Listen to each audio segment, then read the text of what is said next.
আমার পরিচিত একজন প্রশ্ন করলো, তোমার প্রিয় কালিমা উলঙ্গ কেন? তাকে বললাম, মা আমার আদি শক্তি, আত্মা শক্তি, যিনি কাল অর্থাৎ সময়ের ওপরে। সময়কে কি কখনো বস্ত্র দিয়ে ঢাকতে পেরেছেন? তিনি আবার পরমা প্রকৃতি। প্রকৃতিকে কি কখনো আচ্ছাদনে মোড়া যায়?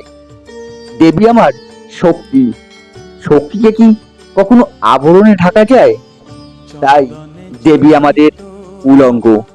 এমন কিছু নেই প্রকৃতিকে যা দিয়ে দেবীর আবরণে ঢাকা যায়। এ কথা শুনে সে নিস্তব্ধ হয়ে রইল।